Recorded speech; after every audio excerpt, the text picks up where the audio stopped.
Got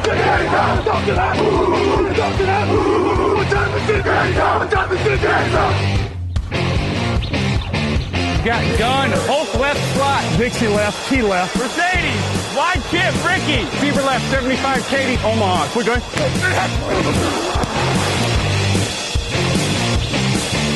Last play of the game, who's gonna win it? Luck rolling out to the right, dumps it up to Donnie Avery, yeah! Goal line, touchdown, touchdown, touchdown, touchdown! Hello, bonjour et bienvenue à tous dans l'épisode numéro 333 du podcast Touchdown Actu. T'as vu, on est à mi-chemin du chiffre du diable, dis donc. Alain Mattei, très heureux de vous retrouver. Grégory Richard est à mes côtés. Bonjour Grégory. Salut Alain, bonjour à tous. L'émission, ça va, t'es pas trop mal à l'aise avec les histoires de diable ou quoi? Je voulais pas gaffer. Non, ça va, je suis un peu superstitieux, tu le découvres pas aujourd'hui, mais bon, je pense que je vais c'est pouvoir vrai. m'en remettre pour la suite de cette émission. On va en parler tout à l'heure d'ailleurs, parce que ta superstition pourrait peut-être me permettre de reprendre un point sur les pronostics. J'ai regardé ça avant l'émission. L'émission du jeudi qui vous est présentée par Unibet. Tous les paris en ligne sur la NFL, c'est sur Unibet. Les matchs aussi d'ailleurs, n'hésitez pas à vous inscrire parce que vous pouvez regarder les matchs quand vous avez un compte crédité. N'hésitez pas à y aller en passant par les liens sur le site ou les liens qu'on donne sur Twitter. C'est la dernière semaine de saison régulière. La course au playoff épisode final est lancée avec un retour de Marc. On va parler de tout ça, de l'affiche de la semaine, des pronostics, des meilleure cote. C'est parti pour une nouvelle émission. Seattle Seahawks, 11 victoires, 4 défaites. San Francisco 49ers, 12 victoires, 3 défaites. C'est l'affiche de la semaine. Grégory, ce sera la toute dernière affiche de la saison régulière puisqu'elle sera jouée en prime time dans la nuit de dimanche à lundi à 2h20 du matin. On va vous donner les enjeux pour chaque rencontre à chaque fois puisqu'il y a toujours des petits enjeux de placement dans la course au playoff ou de qualification éventuellement. Dans cette rencontre, une victoire et les Niners sont tête de série numéro 1 en NFC. Ça veut dire qu'ils auront une semaine de repos et l'avantage du terrain jusqu'au Super Bowl. Face à eux, les Seahawks avec la grande nouvelle de la semaine, Grégory, on l'avait pas vu venir, je crois qu'on n'en parle même pas mardi, ou alors si, la rumeur juste avant l'émission de mardi, Marshawn Lynch est de retour, alors Robert Turbin aussi d'ailleurs, je précise, il remplace ces deux-là, Chris Carson blessé, CJ Prosise blessé, Rashad Penny blessé. Est-ce que tu crois à ce retour, Greg, de Marshawn Lynch qui vient quand même ça ressemble quand même à un move du désespoir pour une équipe qui commence à avoir énormément de problèmes de blessures en cette fin de saison? Oui, très clairement. Alors, c'est sûr que, encore une fois, je peux comprendre en tant que fan des Seahawks qu'on soit extrêmement excité par cette signature. Ça reste forcément un joueur historique de la franchise qui a notamment joué un rôle majeur dans le sacre des Seahawks il y a quelques années de ça au Super Bowl. Maintenant, c'est vrai que c'est en effet un move un petit peu désespéré. 33 ans maintenant, Marshawn Lynch, je sais pas si tu l'as dit, mais en tout cas, il me semble que c'est ça. On l'avait quand même quitté chez les Raiders en n'étant pas en très très grande forme, donc je sais pas s'il va arriver, on va dire, malgré en effet le fait que le backfield offensif était dépeuplé de par les cascades de blessures qu'il y avait ces dernières heures. Si vraiment Marshawn Lynch arrive en apportant un jeu au sol pleinement performant et en tout cas pleinement en forme pour décharger suffisamment Russell Wilson sur un match aussi importantissime que celui qui va jouer contre San Francisco. Et c'est vital pour eux parce qu'ils ont le 3e jeu au sol de la ligue à l'heure actuelle avec 138 yards par match. Ils sont juste derrière les Ravens et les 49ers. Donc c'est vital en plus pour eux d'avoir un jeu au sol qui marche. Et je suis un peu comme toi, c'est-à-dire qu'il a 33 piges. Les dernières nouvelles qu'on avait eues de lui, c'était la semaine dernière quand il servait des shots sur le tailgate des Raiders. On n'a pas eu, alors corrige-moi si toi t'as entendu les trucs, mais j'avais pas eu le sentiment que pendant la saison on nous disait qu'il était particulièrement prêt à revenir ou qu'il se maintenait en forme, parce qu'il y en a qui font leur promo un peu là-dessus, qui mettent des vidéos aux réseaux sociaux, etc. Moi je me rappelle qu'il y avait une vidéo où on l'avait vu qu'animer un camp où il avait l'air quand même en chair, quoi. Il avait l'air de... Oui, c'est ça, c'est d'avoir que, vécu, quoi. Voilà, est-ce que vraiment il a réussi à maintenir cette hygiène de vie de haut niveau, ou en effet, parce que voilà, ça a souvent été un running back très dur à plaquer, mais parce qu'en effet il était très tanké. Est-ce que, on va dire, le muscle s'est un peu plus transformé en graisse? C'est ce qu'on va pas tarder à constater contre un run stop de San Francisco qui est pas forcément un des meilleurs de la ligue, mais qui en tout cas a peut-être la capacité, en tout cas de ce qu'on en a vu le week-end dernier, de ce qu'on a montré à Arizona, a peut-être la capacité éventuellement de freiner un tant soit peu un joueur qui est clairement plus l'un des meilleurs running backs de la ligue qui pouvait être il y a pas si longtemps que ça. Et puis encore une fois, il y a cet inconnu là de la préparation physique. C'est quand même pas anodin de revenir dans un match NFL. Il y a beaucoup de blessures musculaires de joueurs tout au long de la saison, des ischios, des machins, des claquages, des mollets. Il n'est pas immunisé contre ça non plus. Il avait été Bien pas sûr. mal blessé, tu l'as dit, hein, sa dernière saison à Auckland, il joue 9 matchs, 9 ou 6, je sais plus, 9 matchs je crois. Donc voilà, il n'est pas dans une forme exceptionnelle. Oui, et puis juste pour compléter ce que tu dis, c'est vrai que là, pour le coup, on va vraiment arriver en configuration playoff. Là, c'est un match de pré-playoff, c'est-à-dire que il va pas rentrer il va pas reprendre sa carrière NFL dans un match où on va lui dire bon, on va te laisser quelques petites répétitions, etc., etc. Là, dès le début, les défenseurs vont vraiment lui rentrer dedans en lui disant on va marquer notre territoire, comme ce sera le cas à partir du mois de janvier. Donc c'est pas une mise en condition, je trouve, idéale pour un joueur qui a pas porté un casque et des épaulières depuis des mois et des mois, et qui peut, à l'instar des joueurs qui sont déjà blessés du côté de Seattle, sortir aussi assez rapidement en l'occurrence.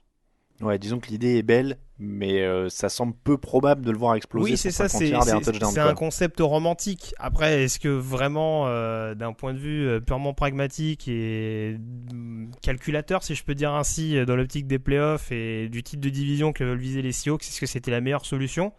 Je sais pas, je le souhaite à Seattle, mais bon, en plus, quand on sait qu'ils ont un coordinateur offensif pas toujours inspiré, à voir. Après, par contre, si ça marche, à l'inverse, c'est une histoire de dingue. On va nous bassiner avec ça pendant 2 semaines. Ça va être le sauveur. Ça va être incroyable.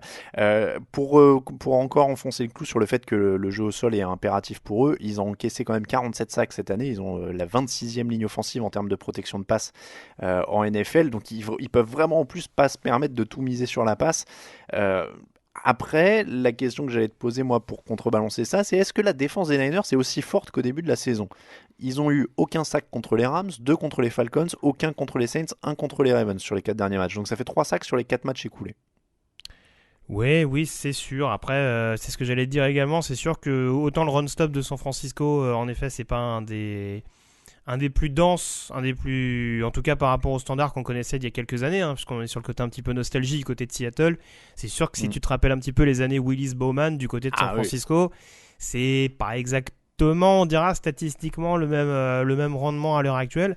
Maintenant, je parlais un petit peu des sources d'inspiration qu'auraient pu leur donner les cartes. Il y a quand même 4 sacs pour Chandler Jones le week-end dernier, pour Chandler Jones à lui tout seul contre cette ligne offensive des Seahawks.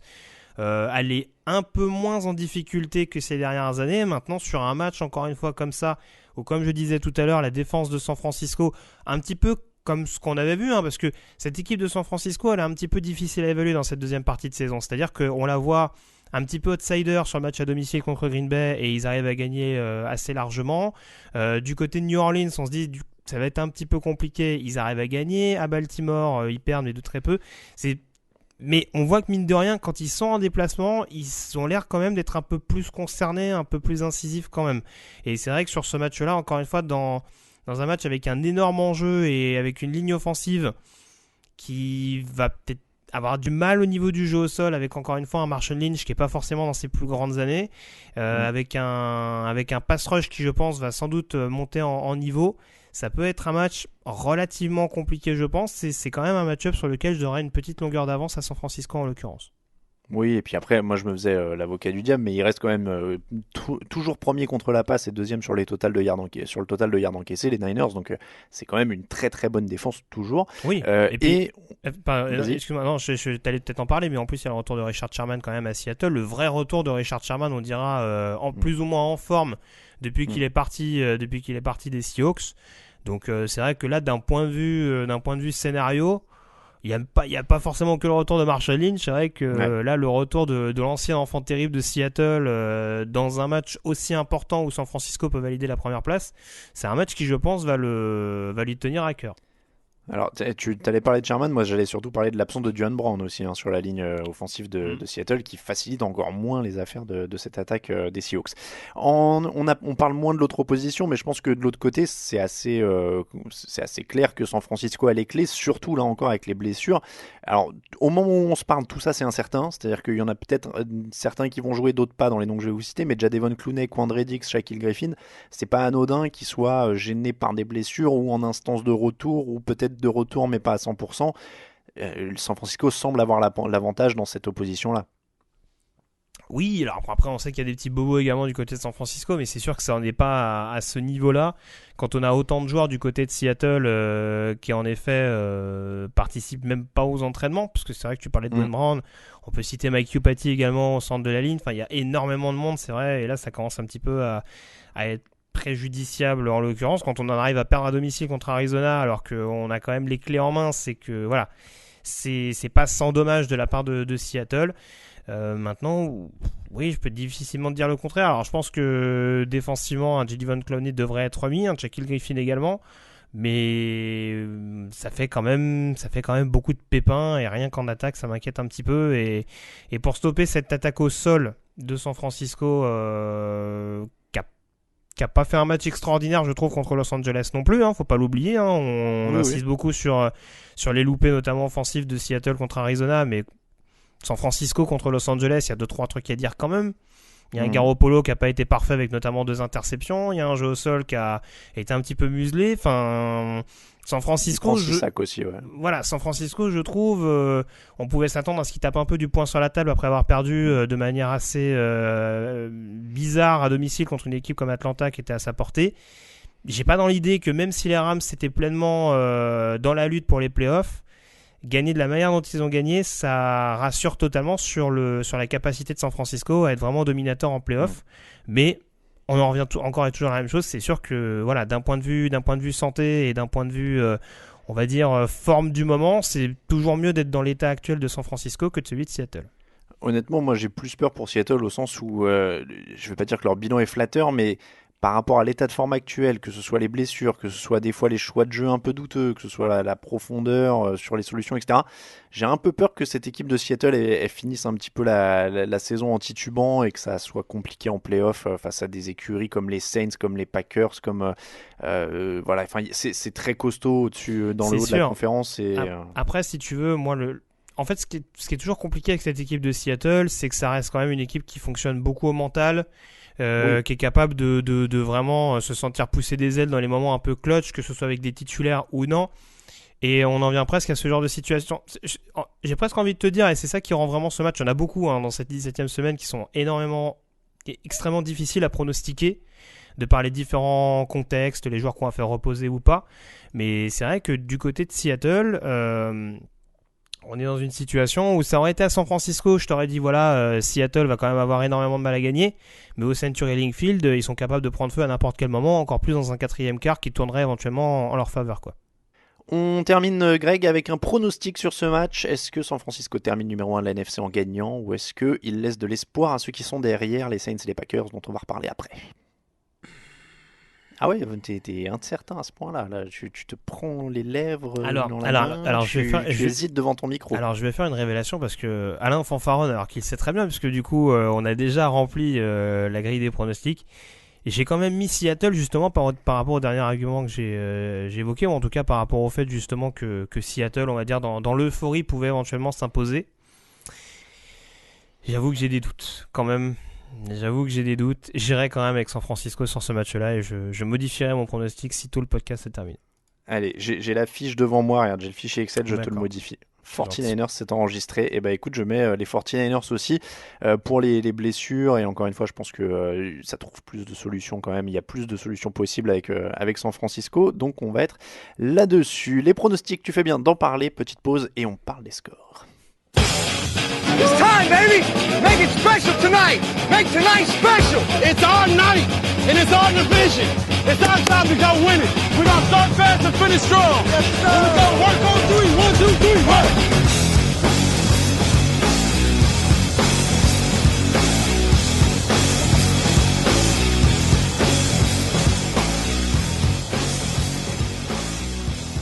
Les pronostics de la semaine 17. Mais avant de passer à ça, on parle des résultats. La semaine dernière, 10 points pour Raoul, pour Grégory, pour Raphaël et 12 points pour Camille et moi-même, ce qui veut dire que je grappille un tout petit peu. 143 pour Camille, 148 pour Raoul, 149 pour Raphaël, 150 pour moi-même et 153 pour Grégory. Ça se resserre, hein. Tout le monde est en 5 points. Sauf Camille qui est un peu largué, mais 5 points entre Raoul en 4ème et la tête de course avec Grégory, donc c'est plutôt pas mal. Ça m'embête que tu aies mis les 49ers du coup tout à l'heure parce que c'était indifférent, j'espérais grappiller sur celui-là, mais bon. C'est pas grave, il faut être patient. J'avoue, si je joue la sécurité, je joue la même chose que Camille, hein. Oh, bah au moins je serais sûr de ne pas avoir de gage en fin d'année, hein, Ouais, mais après on rappelle, alors c'est vrai qu'on le fait moins maintenant qu'on a un fichier qu'on remplit un peu, mais normalement c'est toujours censé être par ordre du classement qu'on fait les pronostics et que les derniers peuvent s'aligner. Bon. Les pronostics de la semaine, donc on commence avec les matchs de dimanche à 19h, c'est la première fois de l'année où il n'y a pas de match le jeudi, merci pour mon sommeil, yes, c'est la première fois que je vais dormir dans la nuit de jeudi au vendredi. Dimanche 19h, Patriots 12 victoires, 3 défaites, Dolphins 4 victoires, 11 défaites, victoire égale semaine de repos pour New England et deuxième place dans la conférence. Ils ont une meilleure attaque depuis la semaine dernière, une grosse défense, a priori contre Miami, en fin de saison, ça doit passer. Oui, je pense qu'on va aller vite sur ce match-là parce qu'il y a un enjeu pour New England, il n'y en a plus trop du côté de Miami non plus, même si ils font une deuxième partie de saison qui est quand même assez intéressante. C'est un match très franchement que je vois New England gagner, perdre le deuxième spot maintenant, ce serait quand même un petit peu fâcheux après avoir fait le boulot, on dira, en battant Buffalo en allant chercher la division. Ouais. Oui, et puis ils ont montré justement qu'ils pouvaient être un peu plus solides au sol et dans l'ensemble en attaque, donc ça devrait continuer là-dessus. Donc Patriots pour tout le monde ? Oui. Et Patriots pour nos 3 collègues aussi, j'ai tout sous les yeux. Chiefs, 11 victoires, 4 défaites. Chargers, 5 victoires, 10 défaites. Victoire plus défaite de New England. Donc victoire des Chiefs plus défaite de New England égale deuxième place dans la conférence pour les Chiefs et la semaine de repos qui va avec. S'ils gagnent, mais que New England gagne aussi, les Chiefs restent à la 3e place. Là encore, c'est un peu comme le précédent, ça semble quand même largement à la portée des Chiefs sur leur dynamique. Est-ce que tu y crois d'ailleurs, on en a parlé mardi, c'est l'occasion de te demander ton avis, est-ce que tu crois à cette défense des Chiefs qui monte un peu en puissance ces dernières semaines, 5 matchs qui n'ont pas pris plus de 17 points, certes contre des attaques moyennes, voire moins que moyennes, mais quand même. Oui, parce qu'il y a malgré tout des joueurs expérimentés, des personnalités qui connaissent mine de rien les échéances du mois de janvier. Ils ont leur taulier habituel, hein, des Chris Jones, ce genre de profil-là. Et c'est vrai que des Frank Clark qui arrivent de Seattle, des Terrell Suggs qui arrivent de Baltimore, des Tyrann Mathieu qui a déjà également connu les playoffs, il me semble, du côté d'Arizona notamment. Voilà, c'est des profils que tu peux pas mettre de côté. On a beaucoup critiqué un coach comme un coordinateur défensif comme Steve Spagnuolo, mais on a vu également qu'il était capable d'élever le niveau de sa défense quand il fallait le faire aussi. Même si des fois, ça peut être très bon comme ça peut être très mauvais. En tout cas, dans un contexte de playoff, il est capable de développer également ses défenses et d'apporter pas mal de pression. Donc très franchement, ce sera vraiment une équipe très compliquée. Les Chiefs, ils sont dans un état d'esprit, je le répète, depuis la bye week, où vraiment, pour l'instant, ils sont assez inarrêtables. Il me semble pas d'ailleurs qu'ils aient perdu depuis leur semaine de repos, hein. Je vais pas me tromper. Je l'ai pas sous les yeux, mais c'est possible. Bon, ils enchaînent bien depuis quelques semaines. Donc c'est vrai que non, c'est une équipe très franchement avec Baltimore et New England, je pense que dans la AFC ça va beaucoup batailler. Ouais. Je les écarterai pas tout de suite. Pour anticiper sur le match en l'occurrence, j'y vais sur Kansas City parce qu'en plus il me semble que s'ils perdent et que Houston gagne, ils peuvent passer 4e. Je sais pas si c'est scénario possible. Non, Houston n'a pas d'enjeu si je dis pas de bêtises ou j'ai un doute. Je ne sais plus. Non, je crois que Houston est bloqué. Hein. Ah d'accord, bon bah écoute, normalement j'ai tout noté. Attends, je me remets le scénario. Parce que Houston est à une défaite derrière, ils avaient gagné à Kansas City. Non, Houston n'a pas de possibilité. Non, Houston n'a pas de possibilité. J'ai les scénars de la NFL devant le nez, ils mettent rien pour Houston. Bon bah autant pour moi, mais je pense quand même que Kansas City va essayer de jouer le coup pour assurer la bye week, et c'est pour ça que j'irai plutôt vers les Chiefs sur ce match-là. Et puis bon, ça reste quand même très irrégulier et fin de saison un peu sur une jambe des Chargers maintenant en attendant l'année prochaine et Los Angeles dans leur nouveau stade.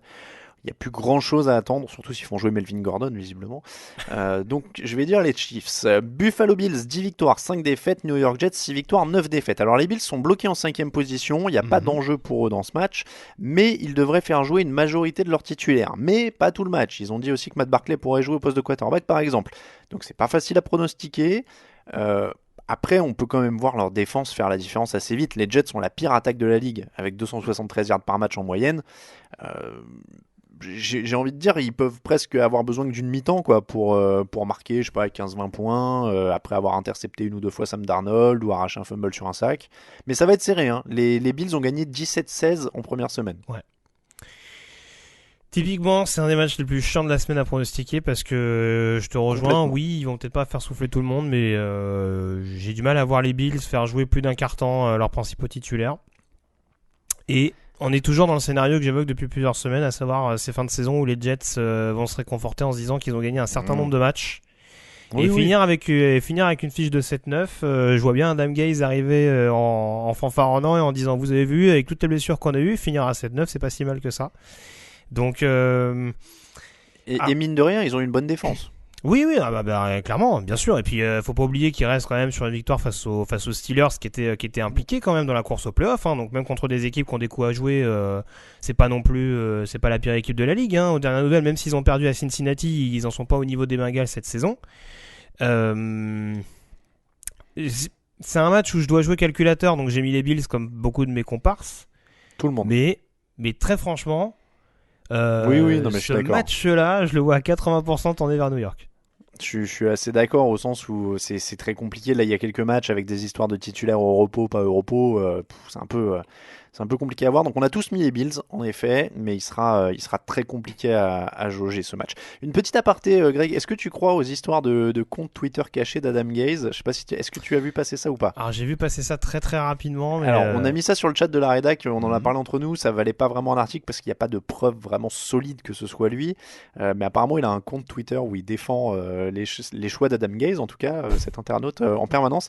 Et sinon, il y a une autre info qui vient apparemment, je crois, vient du New York Post, si je dis pas de bêtises, qui dit qu'en privé, Adam Gaze dit qu'il en a rien à faire de tous les gens qui critiquent parce qu'il est riche. Oh, ça m'étonnerait pas non plus, mais bon, encore une fois, après.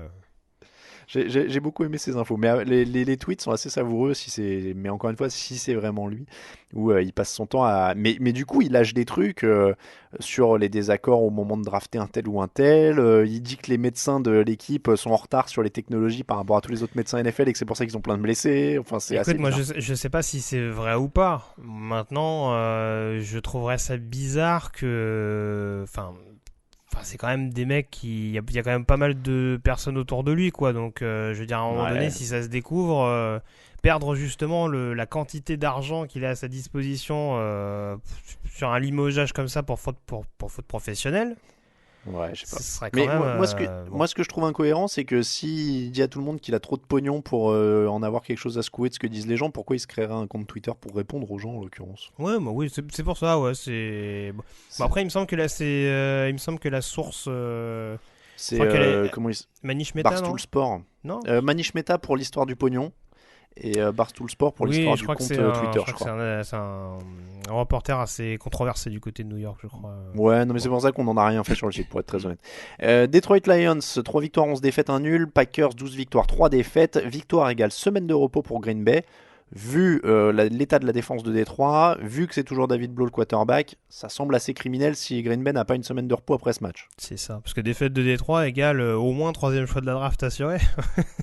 Oui, en plus, eux ils ont ça.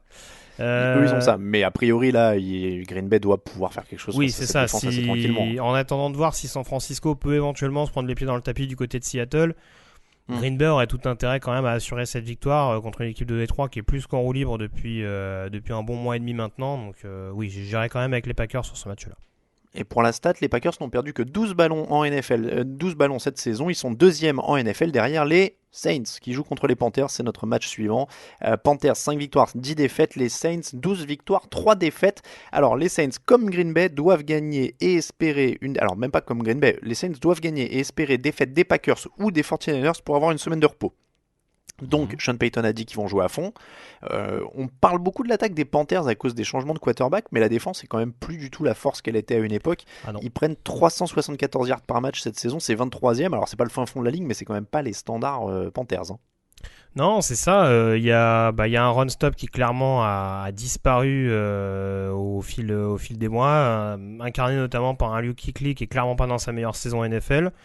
Et puis un pass rush qui était pas si inintéressant que ça en début de saison, notamment par le biais du rookie Brian Burns, et qui pareil a fini par se déliter petit à petit.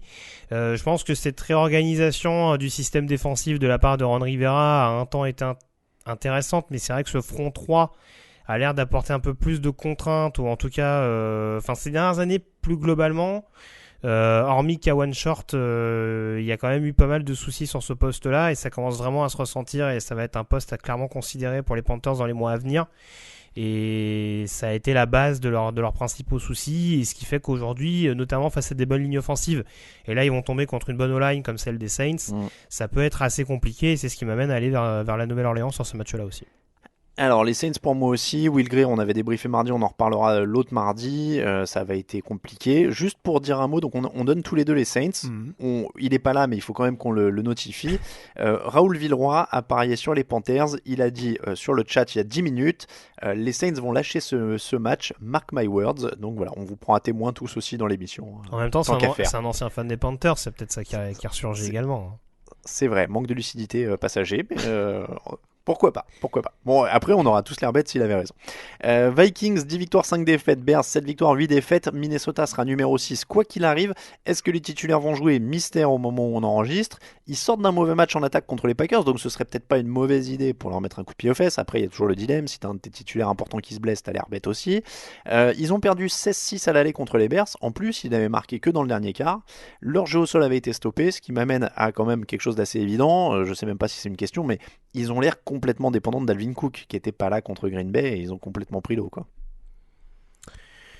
Oui, en tout cas, le Kirk Cousins hyper dominateur qu'on avait pu voir, notamment sur la période octobre-novembre, ça a l'air d'être un peu plus délicat ces dernières semaines. Là, en l'occurrence, il joue pas un foudre de guerre avec une défense de Chicago qui est pas aussi intimidante que l'année dernière, en tout cas qui punit pas autant l'adversaire que l'année dernière, parce que je crois qu'en termes d'interception, c'est une des plus mauvaises de la ligue, ce qui était clairement pas le cas la saison passée. Il y a moyen de laisser du temps du côté de cette ligne offensive de Minnesota face au pass rush, mais c'est sûr que si le jeu au sol arrive pas vraiment à trouver un relais efficace de Dalvin Cook, ce qui avait notamment été le cas contre Green Bay, ça peut être assez compliqué. Alors là, c'est typiquement pareil, c'est comme le Buffalo Jets de tout à l'heure. Est-ce que Chicago va essayer de se rassurer en se disant tiens, vous avez vu, on finit quand même la saison à 8-8, alors que il y a jamais vraiment un moment dans la saison où on s'est dit que les Bears étaient vraiment des candidats crédibles, potentiellement crédibles en play-off. J'y vais avec Minnesota d'un point de vue stratégique, là encore. Soyez pas étonnés si Chicago s'impose. On rappelle qu'ils étaient allés gagner à Minnesota en dernière semaine déjà l'année dernière pour assurer leur place en play-off. Écoute, tout pareil que toi. Vikings, pour les mêmes causes, les mêmes conséquences, je te suis totalement. Donc Vikings, pour tout le monde d'ailleurs dans l'équipe. Cincinnati Bengals, 1 victoire, 14 défaites. Browns, 6 victoires, 9 défaites. La bataille de l'Ohio, sans enjeu. Le talent évidemment du côté de Cleveland. Bon, c'est toujours difficile de savoir s'ils vont imploser ou pas. On part sur les Browns au talent. Ouais, il y a un enjeu pour moi sur ce match-là, c'est de savoir si les Browns perdent et s'ils perdent de salle, auquel cas Kitchens risque de sauter. Je pense quand même qu'il devrait le garder une saison de plus, mais voilà, il faudra vraiment que Cleveland gagne avec la manière. Tu l'as dit, contre un rival local. Tu penses qu'ils doivent le garder? Je ne dis pas qu'ils doivent le garder. Je dis qu'ils vont le faire. Je pense qu'ils vont le garder. C'est pas, d'accord, autant pour moi. Mais en effet, de par ce qu'on voit ces dernières semaines, la lourde défaite à Arizona, le fait qu'ils n'aient pas montré grand-chose non plus contre Baltimore. Là, si en plus ils perdent contre Cincinnati, qui est clairement en roue libre là, qui est assuré du premier choix de la draft. Il faudra voir les conditions, mais c'est vraiment le seul enjeu. Je te rejoins globalement d'un point de vue logique. J'irai vers Cleveland quand même. C'est vrai que ça pourrait être le détonateur, ouais, c'est bien vu. Tampa Bay Buccaneers, 7 victoires, 8 défaites. Falcons, 6 victoires, 9 défaites. Est-ce qu'une victoire sauve Dan Quinn? Parce que j'entends un Matt Ryan qui commence à dire oh, ce serait bon, un bon élan pour l'année prochaine, d'enchaîner les victoires en fin d'année. Donc là, si Jameis le généreux leur donne 2 interceptions pour arriver à son total de 30, qui a l'air d'être son objectif, et qu'Atlanta s'en sort, est-ce que Dan Quinn, avec 7 victoires, 9 défaites, dit j'ai bien fini? Écoute, moi, on m'a posé la question. Moi, je pense que Dan Quinn a écoulé suffisamment de crédit. On lui en a laissé l'année dernière et il a décidé de ne pas s'occuper de la défense et de faire des ajustements à partir de la 10e semaine de saison régulière. Donc moi déjà, à partir de ce moment-là, ça le discrédite un peu. Mais écoute, visiblement, il a la confiance d'Arthur Blank qui a accepté, malgré la très mauvaise fiche de début de saison, de lui laisser un petit peu plus de temps.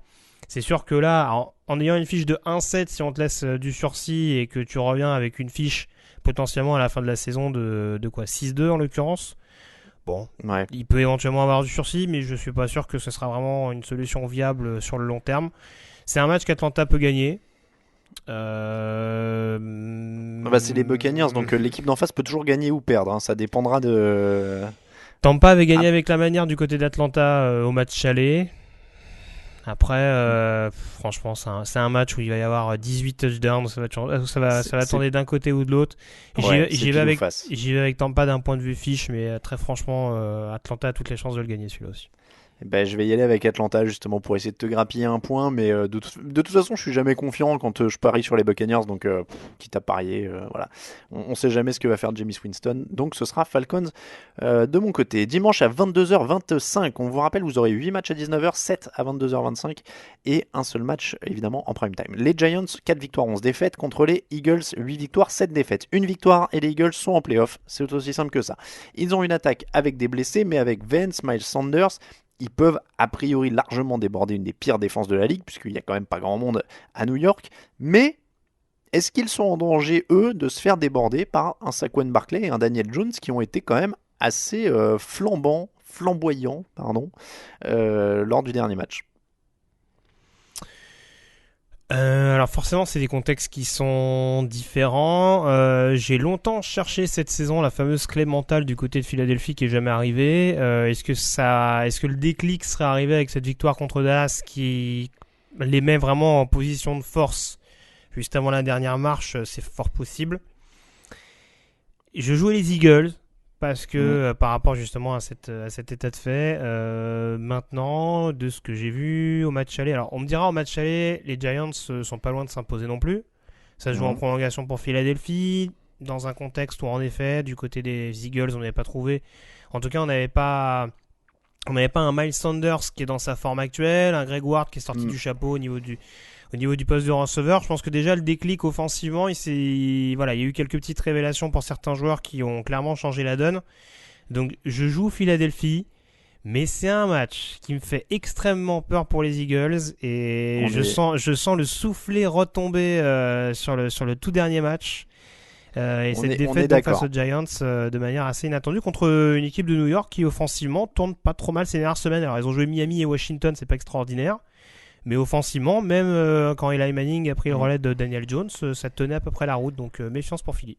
On est encore une fois d'accord, je vais parier sur les Eagles, mais attention, Zach Ertz a des côtes cassées, attention, c'est un match de division, les Giants se battent, Pat Shurmur veut garder son job a priori, et il lui faudrait encore une petite victoire de plus, ça ferait pas de mal pour solidifier sa position. Donc attention quoi, Eagles, mais attention. Et je notifie encore une fois que Raoul Villeroy parie en seul contre tous puisqu'il prend les Giants alors que tout le reste de l'équipe prend Philadelphie. Raoul est en mission suicide. On dira qu'il prend des risques, nous on n'ose pas les prendre. Ah bah il prend des risques, c'est-à-dire qu'il y a 3 matchs où il est seul contre tous que je vois sur l'affiche, il y en a un autre à venir. Et il est aussi quasiment seul. Ouais, il y a beaucoup de risques. C'est-à-dire que là, il est en train il a décidé de jouer le tout pour le tout un petit peu sur la dernière semaine. Les Cowboys, 7 victoires, 8 défaites. Redskins, 3 victoires, 12 défaites. Les Cowboys peuvent aller en playoff avec une victoire plus une défaite des Eagles. Si le Philadelphie perd, les Cowboys peuvent aller en playoff en gagnant. Normalement, ce match est largement à leur portée. Ils ont statistiquement une attaque qui gagne quasiment 150 yards de plus que celle de Washington. Ils ont une meilleure défense. Les Redskins ont une des pires défenses au sol de la ligue, alors que les Cowboys ont Ezekiel Elliott. a priori, ils peuvent pas perdre ce match. A priori. En tout cas, en ce moment, rien n'est moins sûr avec Dallas. On a voilà. vu qu'un Ezekiel Elliott, face à un bon run-stop d'ailleurs des Eagles, avait quand même pas mal galéré le week-end dernier. C'est compliqué. Après, est-ce que vraiment... je pense quand même que cette équipe de Dallas aura les moyens de marquer suffisamment de points à Washington. Je suis pas sûr que l'attaque des Redskins, même en étant un poil meilleur ces dernières semaines, sera capable d'avoir autant de répondants que ce qu'on a pu en voir contre les Giants. Mais bon, je vais jouer la sécurité. C'est du côté de Dallas. Ça me paraît quand même capable de tourner en faveur des Cowboys. Je pense que Jason Garrett va essayer de se garder également un certain crédit, puisqu'on rappelle que bon, pour lui l'objectif c'est pas juste de finir à 5-11 comme Pat Shurmur. Faut au moins avoir un bon parcours en play-off s'ils y vont pour se sa place. Donc faut déjà se donner le maximum de garanties. Et bon, voilà. Après... J'y vais avec Dallas, mais bon, c'est là aussi, c'est comme Philadelphie. Hein. Encore une fois, c'est pas juste pour taper gratuitement sur Philadelphie. Hein. Dallas cette saison, s'ils étaient réguliers, ça se saurait. Mais bon, c'est quand même à la maison, donc Dallas en l'occurrence. Allez, Dallas pour tout le monde. Texans 10 victoires, 5 défaites. Titans 8 victoires, 7 défaites. Une victoire et les Titans sont en play-off. C'est aussi simple que ça. Les Titans seront quand même aussi qualifiés s'ils perdent, mais que les Steelers et les Colts perdent aussi. Les Texans, eux, seront 4e quoi qu'il arrive. Ils prévoient de faire jouer leurs joueurs titulaires parce que Bill O'Brien, école Bill Belichick, tout ça. Victoire de Houston 24-21 en semaine 15. Deux équipes très proches, assez difficiles à pronostiquer comme d'habitude, surtout dans ce genre de match de division, avec deux équipes qui peuvent avoir quand même des gros ratés, surtout Houston qui a eu quand même quelques matchs où ils sont pas sortis du vestiaire cette année. Qu'est-ce qui pourrait faire la différence selon toi? Alors tu me rappelles, Derrick Henry revient sur ce match-là? Alors a priori oui. Au moment où on se parle, c'est la tendance. C'est déjà une clé importante, hein, parce qu'on a vu que Tennessee contre les Saints, il n'y a pas eu 20 points d'écart dans un match où il te manque ta principale star offensive. Ryan Tannehill m'a pas semblé largué très loin de là. Il a continué d'être à peu près dans ses standards sur des matchs, sur un match à enjeu. Là, certes, c'est toujours la même chose. Houston va pas forcément faire tourner les titulaires tout de suite, mais est-ce que vraiment Bill O'Brien va garder Deshaun Watson, DeAndre Hopkins ou des joueurs comme ça sur 4 cartons? J'en suis pas persuadé. Ouais, et puis moi je mets les Titans sur le principe qu'ils vont être plus motivés et qu'en effet, déjà que Bill O'Brien a du mal à les avoir prêts pour des matchs en jeu. Je me dis que sur un match où il n'y a pas grand chose à jouer, voire rien du tout, je vais y aller sur les Titans. Oui, non, je dirais les Titans en l'occurrence. Là, la défaite de Pittsburgh chez les Jets les a quand même mis dans une position éminemment enviable. Donc c'est sûr que même s'ils ont perdu à l'aller contre Houston, qui était beaucoup plus concerné, qui sortait d'une rouste à domicile contre Denver, là, ouais, je vois quand même Tennessee être un peu plus impliqué. Ravens 13 victoires, 2 défaites, Steelers 8 victoires, 7 défaites. Alors on parlait de matchs difficiles à pronostiquer, celui-là les titulaires des Ravens seront au repos, les Steelers peuvent aller en play-off en cas de victoire plus défaite des Titans, ou alors défaite des Titans, des Raiders et victoire des Colts. Bon, là je vous laisse noter tout ça, mais même face aux remplaçants des Ravens, j'y crois pas tant que ça, tant cette attaque de Pittsburgh est à l'agonie. Sur les 2 derniers matchs, Delvin Hodges c'est intouchable pour 6 interceptions, et c'est pas parce qu'il n'y a pas les titulaires que John Harbaugh et son staff savent pas coacher une défense. Et j'ai tendance à me dire que ça passe quand même, quoi, quasiment. Enfin, ça va être très incertain, c'est très compliqué. Mais je vois pas Pittsburgh marquer plus de 20 points, même face aux remplaçants des Ravens, quoi. Je sais pas, alors c'est sûr que cette défense des Ravens, elle est meilleure ces dernières semaines, c'est sûr. Maintenant, je l'ai souvent dit cette saison, elle est pas aussi intimidante, d'un point de vue titulaire que ce qu'elle a pu être ces dernières années. Donc avec des remplaçants. Non, mais c'est pas facile.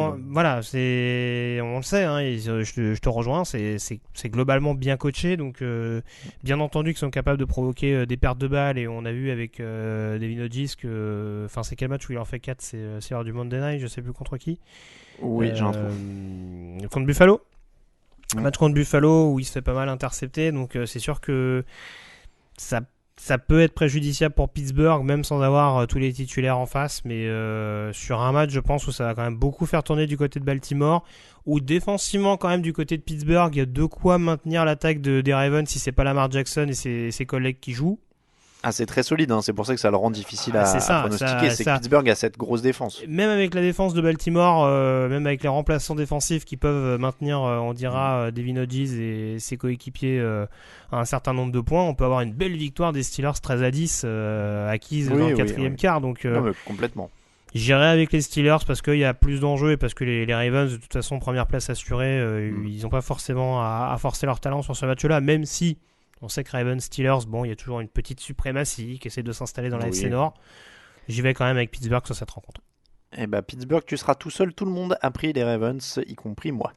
Broncos 6 victoires, 9 défaites, Raiders 7 victoires, 8 défaites. Les Raiders seront qualifiés en cas de victoire, plus défaite des Steelers, défaite des Titans et victoire des Colts.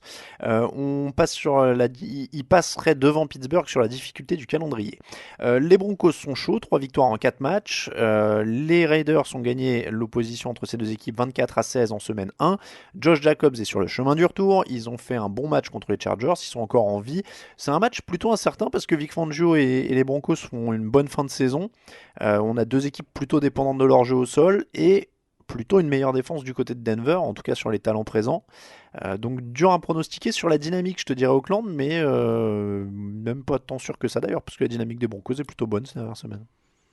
Ouais, en tout cas de ce que j'en vois ces dernières semaines, c'est sûr que Denver a l'air un peu plus chaud, même si en effet cette victoire d'Auckland du côté de Los Angeles leur a fait beaucoup de bien. Maintenant, paradoxalement, tu vois, j'étais plutôt optimiste pour les équipes qui avaient leur destin en main contre des équipes qui n'avaient plus rien à jouer. Cette équipe d'Auckland, je la trouve quand même très irrégulière dans cette deuxième partie de saison. On sait que défensivement, ils ont quand même du mal à punir les erreurs adverses.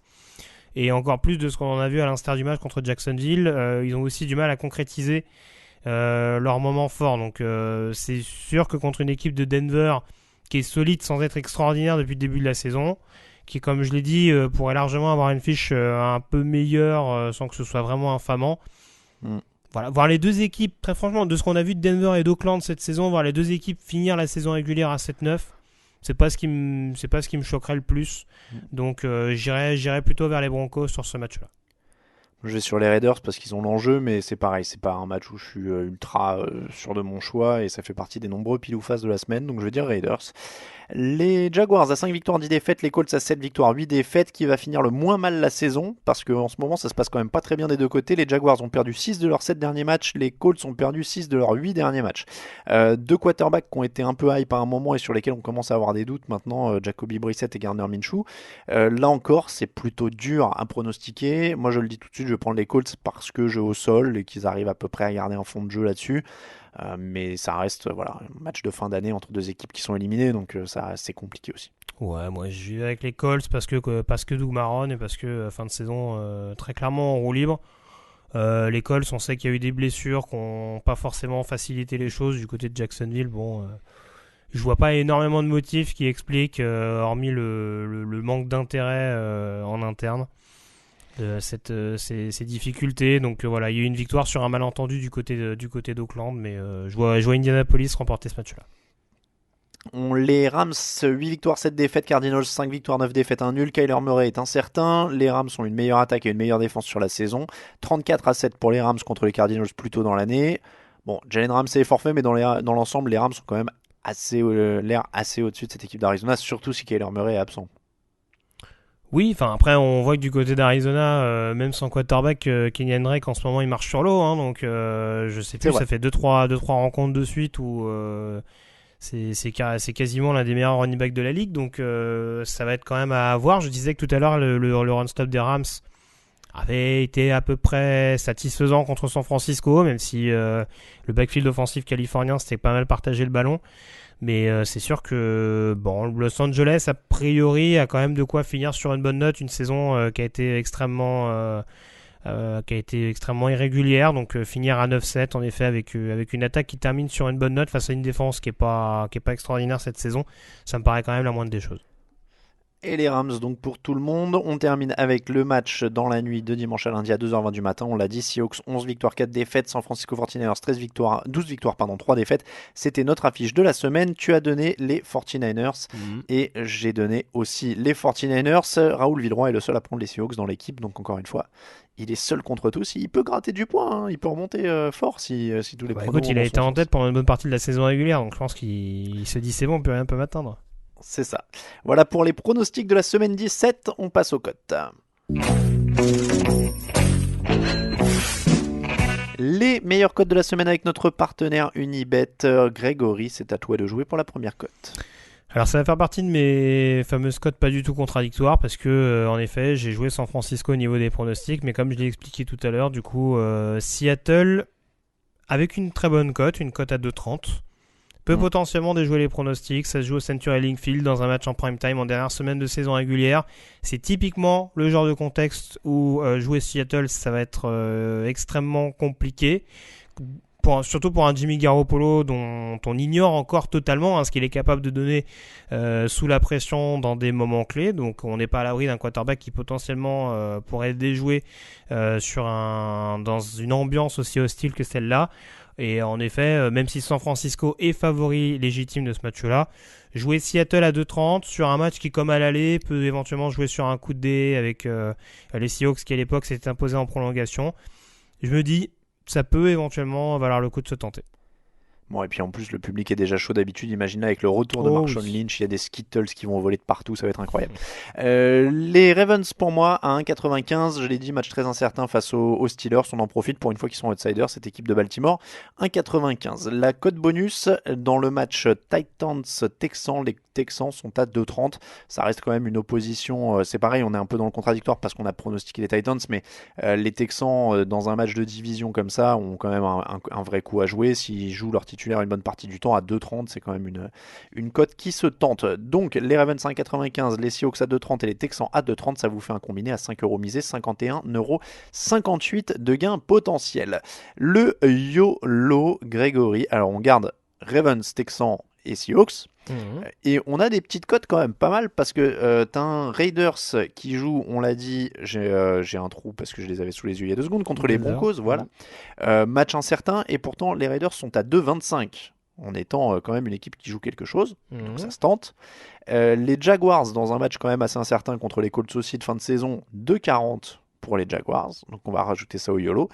Et puis les favoris, alors il va y avoir un peu de repos, mais ils ont quand même la défense pour aller le chercher. Les Bills sont à 1,70 contre les Jets. Donc Ravens, Seahawks, Texans, Raiders, Bills, Jaguars, c'est le YOLO, 10 € misés, 1040,66 €. Ça m'étonne que tu n'aies pas mis les Giants, qui sont à quoi, 2,50 ? Ouais, j'ai hésité. Ça faisait partie des bonnes cotes en effet. Les Giants à 2,50 contre Philly, ça peut être pas mal. Ouais, ça faisait partie en effet des bonnes cotes. Sur le Buccaneers Falcons, si vous êtes confiant sur une équipe aussi, c'est des bonnes cotes. 1,70 pour Tampa, 1,88 pour Atlanta, il y a quelque chose à jouer aussi. Les Vikings sont à 1,70 contre les Bears aussi. Voilà, il y a des petites choses à prendre comme ça. Donc faut pas hésiter à aller faire un tour. Encore une fois, ça se passe chez notre partenaire Unibet. Et justement, on vous remercie d'avoir suivi cette émission du jeudi qui vous est présentée par Unibet depuis le début de la saison et même depuis 3 ou 4 ans. On les remercie d'être avec nous. C'est comme ça que se termine l'épisode 333 du podcast Jeune Actu. Merci donc à notre partenaire. Merci aussi à ceux qui nous soutiennent sur Tipeee. N'hésitez pas à les rejoindre. Grégory, tu voulais dire quelque chose? Je t'ai vu hocher la tête. Non, pas du tout. J'opine du chef. Et c'était l'occasion pour moi de te remercier de ta présence dans cette émission et de te dire à très bientôt. Très bientôt à tous aussi. Si vous voulez nous suivre, les réseaux sociaux, @TDActu sur Twitter, @TDActu sur Facebook, @TouchdownActu en entier sur Instagram, @YellowRadiosa pour Grégory sur Twitter, @Alain Mattei pour moi-même, @RaoulVDG, @Raphaël_TD et @Camille Sarabène pour nos camarades qui sont là sur les autres émissions. On vous rappelle que toute l'actu de la NFL, c'est sur tdactu.com. On vous souhaite une très bonne fin de semaine, de très bonnes fêtes à tous évidemment. Profitez-en et on se retrouve lundi pour le débrief de la dernière semaine de la saison régulière. Éclatez-vous bien dimanche. On se retrouve bien sûr dans le fauteuil à 18h, j'ai oublié de préciser, mais voilà, on se retrouve dans le fauteuil. On prendra des bonnes résolutions de fin d'année, ce sera le thème de l'émission. Dernier fauteuil du dimanche de la saison du coup? Non, pas le dernier dimanche, parce qu'il y aura après Super Bowl. Après il y aura des fauteuils tous les dimanches pendant les playoffs aussi. C'est pas le samedi? D'accord, j'avais cru. Non, on va rester le dimanche a priori. Ouais, on va rester le dimanche. Voilà, en tout cas, dernier fauteuil de la saison régulière, mais après on sera là pendant tous les dimanches de playoffs et le pré-Super Bowl bien évidemment. Merci à tous de nous suivre, on se retrouve donc dimanche 18h dans le fauteuil et très bon match à tous. Ciao ciao.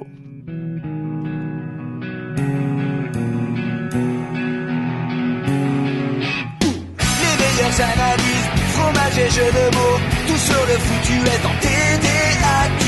Le mardi, le jeudi, tel gâteau risotto, les meilleures recettes en TDAQ.